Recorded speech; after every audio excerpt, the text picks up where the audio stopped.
was calculated and how it was determined for you to qualify for the PPP loan. Okay? So I'm going to give you all a minute. If you know somebody that got the PPP loan, if you got the PPP loan, you need to tell them to tune in to this live, because I'm about to make it real plain what everybody did to get the PPP loan. You hear me? Oh, Lord, I done set my car.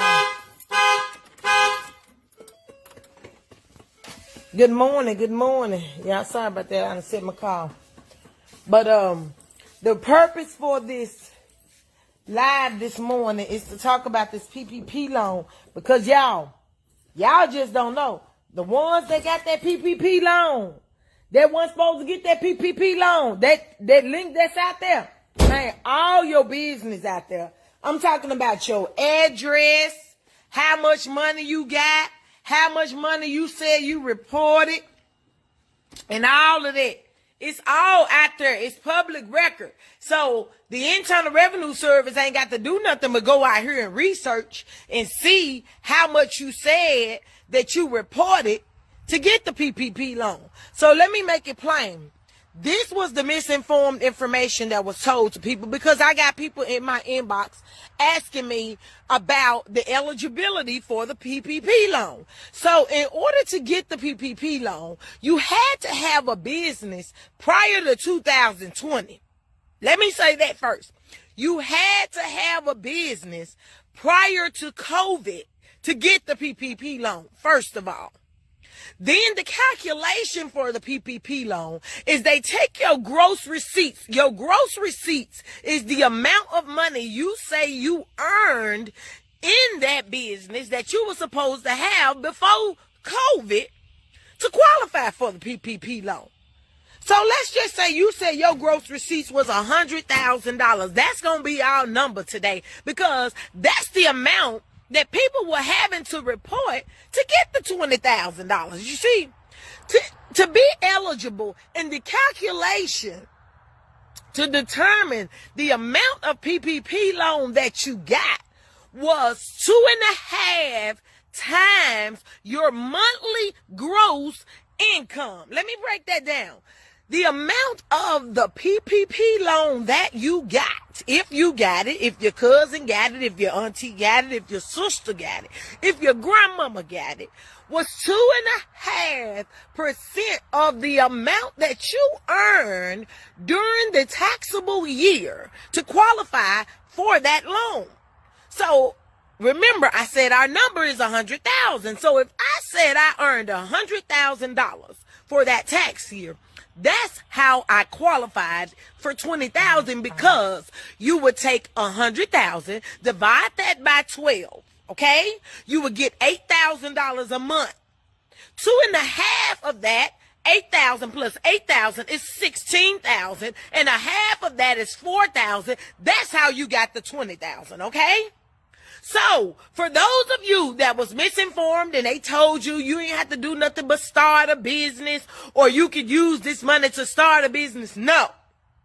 The documentation that was submitted to the SBA, what they did was they created a fake Schedule C. A Schedule C is a document that you file to identify or explain the amount of income and or expenses that you made during the exam year or the tax year that you filed your tax return. And what people don't realize is they gave away their personal identifiable information, which I am going to refer to the acronym of PII, okay?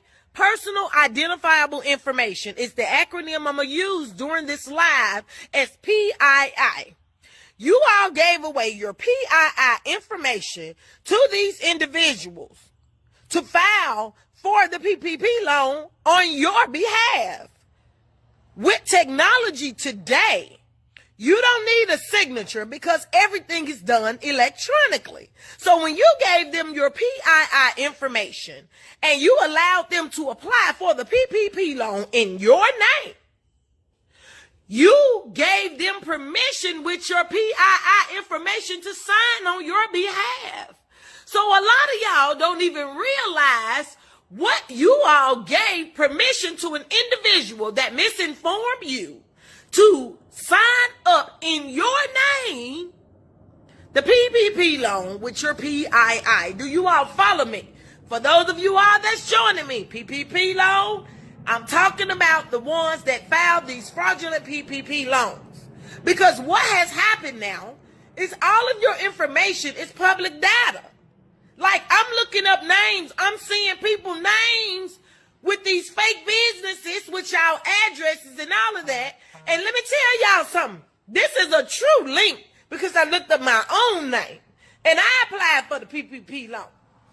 Because as I explained to you all, I'm an independent contractor. Independent contractor is considered a self-employed individual, okay? So I applied for the PPP loan under my activity as an independent contractor for Nahum Saharovich and Trotz, okay? I've been working and doing work, independent contracting work for them since 2017.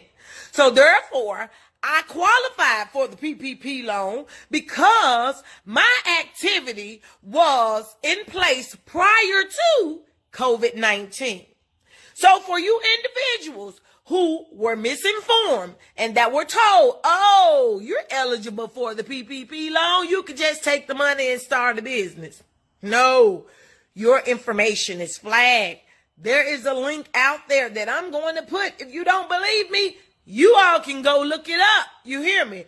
It has their amount of income, the nature and the activity of the business, their address, the business address, the amount that they reported, and the amount of the PPP. You're eligible for the PPP loan. You could just take the money and start a business. No, your information is flagged. There is a link out there that I'm going to put. If you don't believe me, you all can go look it up. You hear me? It has their amount of income, the nature and the activity of the business, their address, the business address, the amount that they reported, and the amount of the PPP loan that they got. Oh, you're eligible for the PPP loan. You could just take the money and start a business. No, your information is flagged. There is a link out there that I'm going to put. If you don't believe me, you all can go look it up. You hear me? It has their amount of income, the nature and the activity of the business, their address, the business address, the amount that they reported, and the amount of the PPP loan that they got. Their address, the business address, the amount that they reported, and the amount of the PPP loan that they got.